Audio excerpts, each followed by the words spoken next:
9 months down and 3 to go, and yeah, I am fucking tired. So guess what? I am going on vacation. Actually, when you're watching this video, I am on vacation. I'm actually making this video on Friday, September 22nd, which is why this list is a bit smaller than some of the other months that I've done, but I'm currently in Alaska on a cruise, and I won't be back till early October, and I do not feel like making this video when I get back, and there's probably only going to be about one movie that I watch in between now and then, so you'll see that movie on the October list. Why not? When I do get back, I'll be seeing The Creator and Saw X pretty much right away, so I'll have reviews for both of those soon after you see this video, but long after I'm making it, so. But yeah, those will both be coming out soon. And then I will be attending the New York Film Festival, and I am seeing a bunch of movies, and I will have content on all of it, probably reviews for all of them, and definitely a bigger video diving deep into all of it. So make sure to subscribe and turn on notifications to see all of that as it comes out. Okay, let's get right into it. I started the month off with Bottoms, which is the second film from Emma Seligman, and I made a whole review on this one, but to summarize my thoughts, I thought it was a really fun high school comedy with an interesting spin on like the Fight Club style of storytelling. The writing was tight, the characters were super fun, Marshawn Lynch was not just there so he wouldn't get fined. I mean, he actually gives it his all and gives one of the funniest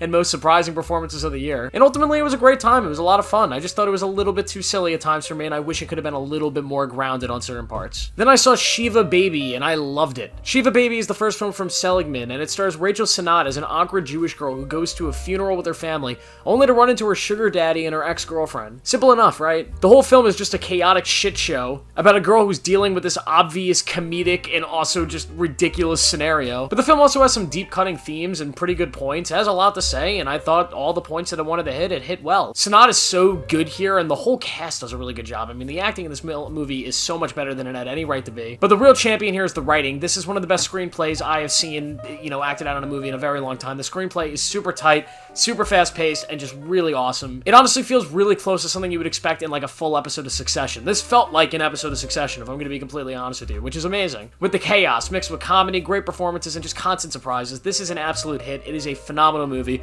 Go watch it. It's on HBO Max. I then rewatched Oppenheimer, and yeah, you need to watch this film more than once. After viewing the film for the first time and having a lot more context for what's actually going on in some of the earlier parts of the first act, I was able to pick up on a lot of the key lines, different shots and moments that didn't have a distinct impact on me the first time that I viewed them. Because of that, the second viewing made me love this movie even more than I already had. I mean, it's a masterpiece from start to finish, and I'm sure I'm not the only person on social media that you've heard say that, probably today alone. All I could say is this: Christopher Nolan, I want you to have sex with my wife. I then watched How To with John Wilson, and it's fucking terrifying. The show reminded me a lot of Nathan For You, which shouldn't be surprising because Nathan actually produced the show. But it reminded me of that with its hilarious yet very raw examination of the human condition, with this show doing it through the literal point of view of John Wilson himself as he documents everything around him. This show through its 3 seasons constantly surprised me and kept me belly laughing throughout. I mean, you never know when and where John Wilson is going to end up, where he's going to be taken from episode to episode, and you never know what's scripted and what's naturally happening, which adds such a nice touch to this. You actually don't know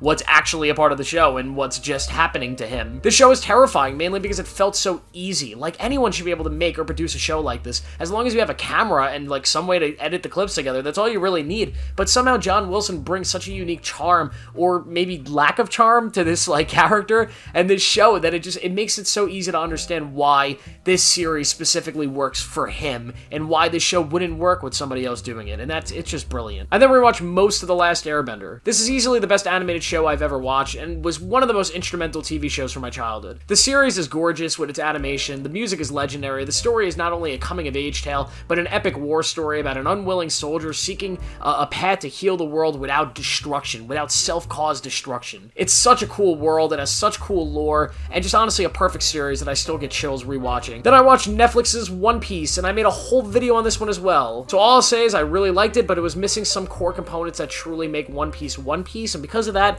I am not rating it that high, but they are making a season 2, and I'm very, very excited to see what they do with it. I've also heard Jamie Lee Curtis might be in it, and I am just thrilled for that. Then I watched The Big Short, which is one of my favorite Adam McKay movies. Watching this film for me is like watching Parasite without subtitles. I have no fucking clue what these people are saying or what's going on, but they seem to be having a pretty emotional and animated time, and I really like that. Everyone is amazing in this film, and Ryan Gosling's performance is absolutely hilarious. This film moves at an incredible pace, and despite its complex subject matter and story, it still ends up being being a film that I could recommend to just about anybody, which is kind of insane. And I saw The Nun 2, and I also made a video on this one, but I thought it was okay. A very mediocre horror film that I'm sure will work really, really well for general audiences. I'm sure normal audiences will find this to be very scary, maybe a little bit fun. For me, I thought it was a little bit boring, thought it was a little generic, so I'm giving it, what, 2 out of 5, 3 out of 5, something like that. After that, I watched Telemarketers on Max, and it was fantastic. What starts off as a really fun docuseries that shows all the ins and outs of a telemarketing call center quickly turns into a deep dive on corruption and revealing one of the most evil business models that exists in America. The fundraising through telemarketing agency industry, partnered with the police guilds, is terrifying, and the way the government officials treated the guys in this docuseries in the final episode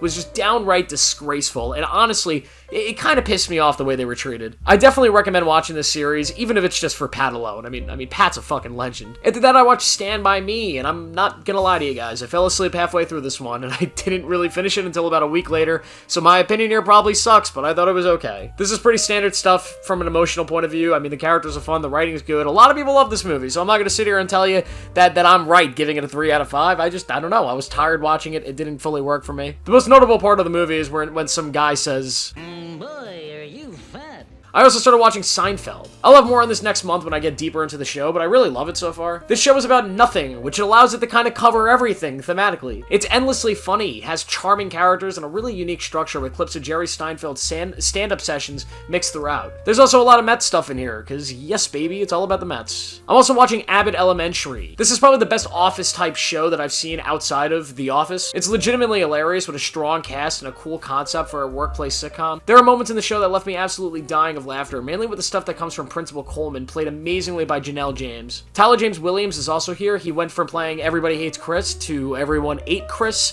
to Everybody Wants to Fuck Chris. I don't really know what's going on here, but he's great in the show. He's hilarious, and honestly, just the show is amazing. I'm almost done with it, and I'm ready for season 3. After that, I watched Contact, and this would be a very realistic take on the whole aliens coming to Earth thing if we hadn't already lived in a world in which the US government wasn't already in possession of extraterrestrial life. Sorry, probably the wrong channel, my bad. But yeah, this is a really good Robert Zemeckis film with a very strong concept and great performances all around, specifically from Jodie Foster. You also have that famous shot of the medicine cabinet that people have been annoyingly trying to recreate for years. Can we stop? Can we just let this live on its own? Matthew McConaughey's also here, which kind of makes the movie feel like Interstellar in a way, but Interstellar's definitely a lot better than this. I just feel like the third act kind of falls apart a little bit, and it doesn't go fully into the religious undertones of the plot that I would have liked, and the reveal of what the aliens actually are and the journey to get to them and where Foster goes just wasn't as fulfilling and satisfying as I would have liked.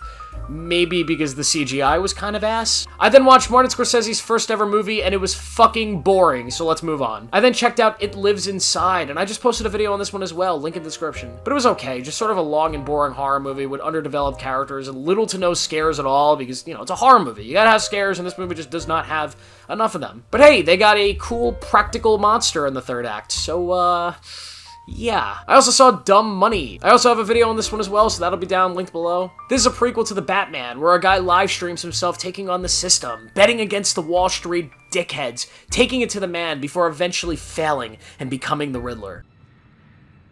Hey guys. I've also been watching Ahsoka, and I made 3 videos on this one, and I have a 4th one coming. It is fucking great, so stay tuned for that. And last but not least, I've been playing a lot of Resident Evil 4 Remake, and it's one of the best video games that I have played in years. I never played the original one, but this game is both terrifying, hitting me with a sense of dread every single time I enter a new room, a new area, a new fight. The combat is satisfying, the guns are punchy, the story is engaging. The lighting and the colors enhance the terror, as well as the strong music and overall incredible game direction. I don't talk a lot about video games on this channel, but if you're looking for a new game to play, I definitely recommend this one. This is one that I think everybody would enjoy at least one playthrough of. But that's it. What do you guys watch in September? Let me know down below. Make sure to like this video and subscribe for more. Make sure to turn on notifications to see more. I will see you all in the next one.